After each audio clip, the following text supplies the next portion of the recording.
Pemirsa, waspadalah saat membeli makanan atau minuman di Rejang Lebong, Bengkulu. Pemirsa, petugas menemukan kerupuk mengandung boraks. Tak hanya itu pemirsa, tertera pula nomor izin palsu pada kemasan.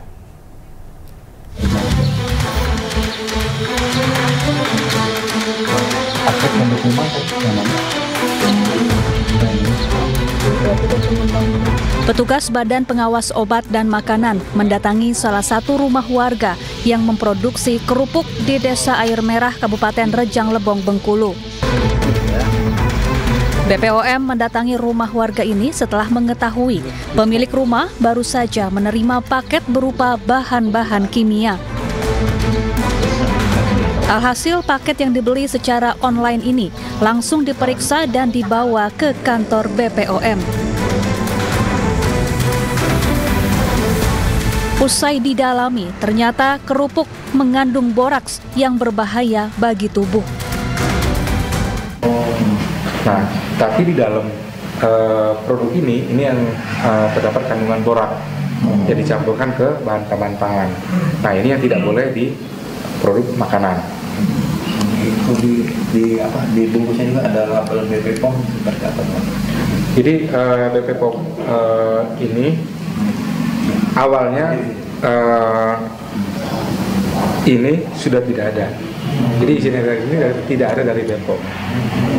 Dia buat sendiri ya? Ini dia buat sendiri. Palsu ya. BPOM mengimbau pada masyarakat agar lebih berhati-hati dan waspada dalam memilih makanan yang hendak dikonsumsi. Dari Rejang Lebong, Bengkulu, Widodo Waluyo, iNews melaporkan. Pemirsa, polisi menggerebek rumah produksi narkotika di Kecamatan Cimahi Tengah, Cimahi, Jawa Barat. Polisi menangkap pelaku yang berprofesi seorang koki hotel bintang 5 di Bandung Barat.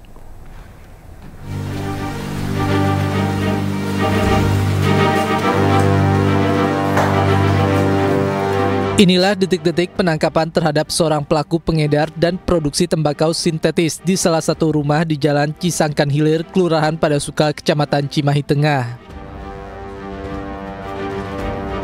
Saat digerebek, pelaku yang diketahui bernama Sandi Hermawan menunjukkan bahan cairan bibit narkotika serta sejumlah cairan bahan jadi yang dikemas dalam botol spray.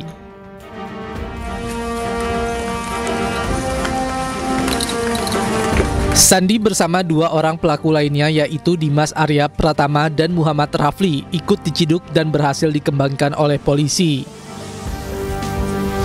Kedua pelaku mengaku berprofesi sebagai juru masak di Hotel Bintang 5 di Bandung Barat.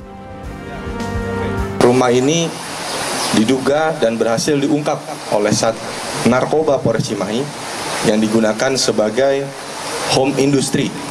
Home industry tempat produksi, pembuatan, penjualan, menyimpan dan menawarkan narkotika golongan 1 jenis cairan sebagai bahan baku tembakau sintetis.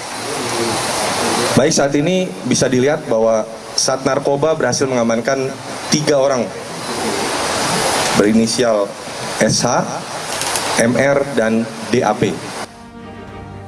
Pelaku dijerat pasal 114 ayat 1 Undang-Undang RI nomor 30 tahun 2009 tentang kepemilikan narkotika dengan ancaman hukuman minimal 6 tahun dan maksimal 20 tahun penjara. Dari Cimahi, Jawa Barat, Yuwono, iNews melaporkan. Pemirsa, sebelumnya 3 hakim PN Surabaya didakwa menerima suap dan gratifikasi sebesar 4,6 miliar rupiah. Menurut jaksa, suap tersebut bersumber dari ibu Ronald Tanur, Meriska Wijaya, untuk membebaskan Ronald Tanur.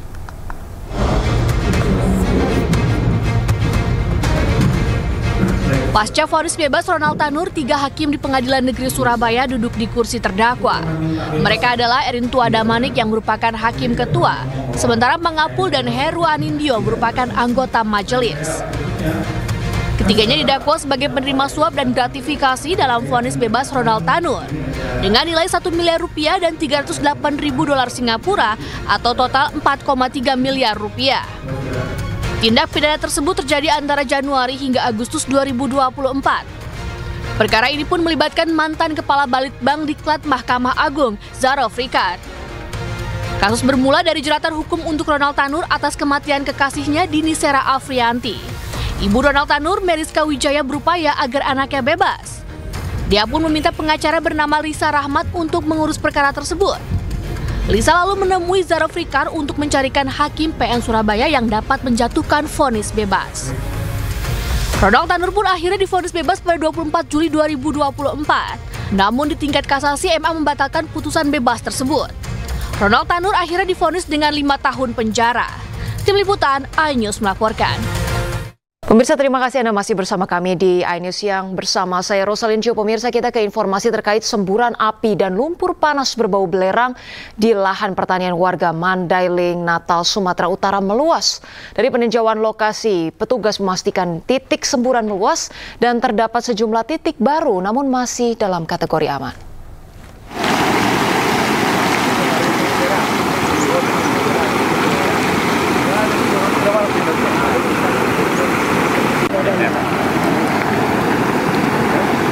Bupati Mandailing Natal, Saifullah Nasution bersama pihak perusahaan geotermal PT SMGP meninjau lokasi titik semburan lumpur panas di Desa Roburan, Dolok, Mandailing Natal, Sumatera Utara.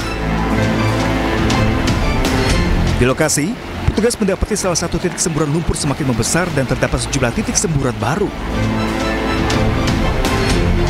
Meski begitu, semburan lumpur panas ini belum begitu membahayakan karena radius lokasi permukiman dengan titik semburan masih cukup jauh.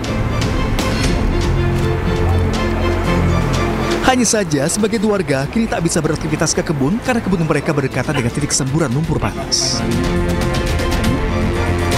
Semburan lumpur panas ini diduga terjadi secara alamiah akibat patahan bumi. Kondisi ini sebenarnya sudah lama ada, bahkan tadi saya sempat berwawancara dengan salah satu pemilik lahan yang berbatasan dengan punya SMGP. Dia bilang di akhir 2017 sudah muncul asap maupun air kecil-kecil. Nah, berdasarkan informasi itu saya diskusi dengan Pak Ali bahwa memang jalurnya adalah jalur patahan, ya. Jalur patahan itu ya kapan saja bisa timbul, bisa muncul lubang-lubang yang mengeluarkan air beserta asap, ya.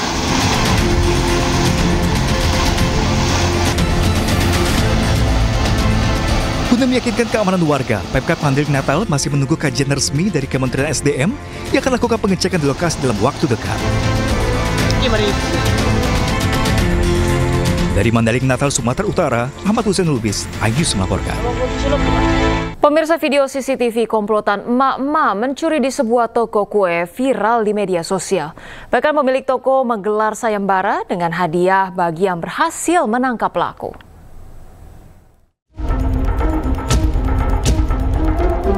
Warga di Tasikmalaya, Jawa Barat dihebohkan dengan viralnya video CCTV memperlihatkan komplotan emak-emak mencuri keju di toko bahan kue di Jalan R.E. Jailani. Dalam video, sejumlah perempuan berbagi peran, 2 orang bertugas mencuri, sementara pelaku lainnya mengalihkan perhatian. Video ini viral setelah pemilik toko menggelar sayembara untuk mengungkap para pelaku. Pasalnya, komplotan pencuri beraksi di toko yang berbeda hingga pemilik toko tak segan memberikan imbalan Rp1 juta bagi yang berhasil menangkap. Jadi di 2 toko yang di Sukalaya sama yang itu taksiran kerugiannya berapa? Kemudian apa saja yang diambil? Keju, yang adalah keju ya, satu barang aja sih keju, kurang lebih 10 juta. Untuk 2 toko ya? Untuk 2 toko ya? Kalau pelakunya itu memang komplotan ya hidupnya ya? Atau gimana? Komplotan, 5-6 orang. Dia udah berapa kali Bu dia ke sini beraksi di sini? Diduga sih 4 kali. 4 kali. Orangnya sama itu? Beda-beda. Sementara itu, setelah mendapatkan informasi dari media sosial, Kepolisian Polsek Mangkubumi Polres Tasikmalaya Kota langsung mendatangi lokasi dan meminta keterangan dari sejumlah saksi. Saat ini pihak kepolisian masih mendalami kasus dan menyarankan pemilik toko agar membuat laporan resmi. Dari Tasikmalaya, Jawa Barat, Asep Joharyono, iNews melaporkan.